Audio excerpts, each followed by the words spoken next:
Next question number 5 है। तो question number 5 में हम लोगों से ये पूछा गया, find the value of H and K if y is equal to H X K plus 2x plus K cut x axis and y axis at -30 एंड 0 2 रिस्पेक्टिवली।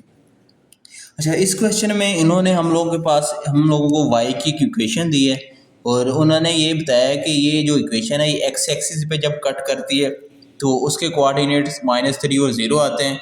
जब y एक्सिस पे ये कट करती है तो उसके कोऑर्डिनेट 0 और 2 है। ठीक है, तो हम लोगों को h और k की वैल्यू को फाइंड करना है।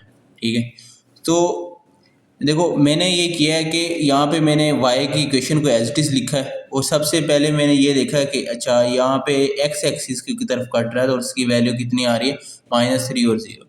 तो मैं सबसे पहले जो x एक्सिस की तरफ जो कट हो रहा है तो उसको फाइंड करता हूँ।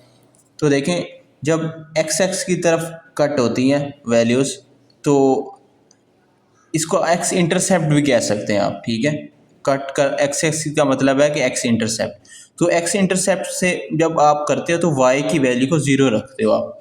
ऐसे ही है ना, जैसे हम लोगों ने अभी पिछले क्वेश्चन में किया, y की वैल्यू मैंने 0 रखा है और बाकी सारी जो ऊपर वाली इक्वेशन है वो एज इट इज़ लिख दी है। ठीक है, मैंने लिख दिया। अच्छा, यहाँ पे लिखने के बाद एक चीज़ है कि हम लोगों ने यहाँ पे जो कोऑर्डिनेट्स गिवन है आप लोगों को, इसमें x की वैल्यू 3 है और y की वैल्यू 0 है। तो मैंने जस्ट यही किया है कि ये y की वैल्यू 0 रखी है। ठीक है, और x की वैल्यू -3 पुट करती है जहाँ जहाँ पे x था। तो मैंने x की वैल्यू -3 यहाँ पे पुट की, ये x स्केयर है तो स्केयर हो जाएगी यहाँ पे, तो यहाँ पे अकेला x है तो -3 और k एज इट इज़ आ जाएगा। जैसे आप इसको सॉल्व करोगे 3 का स्केयर 9 हो जाएगा और सब सॉल्व करोगे तो आप लोगों के पास जो फाइनल इक्वेशन है वो ये बन जाएगी। नेक्स्ट आप लोगों को जो उसने क्या है कि y एक्सिस पे जब कट हो रहा है तो y इंटरसेप्ट हो रहा है तो हम लोगों के पास जो आंसर आ रहा है वो -3 और 0 आ रहा है। ठीक है, इसकी बात मान लेते हैं। हम लोगों ने अगेन दोबारा वही इक्वेशन लिखी। ठीक है, तो x की वैल्यू जहाँ जहाँ पे x है उस पर 0 पुट किया और y की वैल्यू जहाँ पे 2 है, सॉरी y है वहाँ पे 2 पुट किया। तो y की वैल्यू यहाँ पे 2 मैंने पुट की और h के साथ x की वैल्यू 0 पुट की। तो इस क्वेश्चन में मैंने x और y की वैल्यू पुट करने के बाद जो मेरे पास फाइनल आंसर आया कि वो 2 आया यहाँ पे। ठीक है, तो मेरे पास एक आप देख रहे हैं कि एक आंसर आ गया है। इसने दो चीज़ें पूछी थी, h और k, तो मेरे पास k की वैल्यू आ गई है अभी।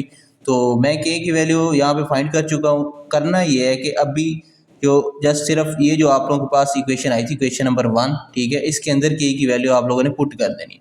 तो मैंने जस्ट यही करा है यहाँ पे। तो k की वैल्यू मैंने कितनी 2 आई है, तो मैंने k की वैल्यू यहाँ पे 2 पुट कर दी है। ये देख रहे हैं आप लोग, k की वैल्यू को मैंने यहाँ पे 2 पुट की है क्वेश्चन 1 को इस्तेमाल करते हुए। बाकी सारी चीज़ें एज इट इज़, इसको मैंने जस्ट ऐड किया है। ऐड करने के बाद -4 आ गया और ये माइनस का 4 साइड पॉजिटिव और h की वैल्यू 4/9 आ गई हमारे पास। तो जो हमारे पास सेकंड वैल्यू है वो 4/9 है। तो यहाँ पे आप लोगों का क्वेश्चन कंप्लीट होता है।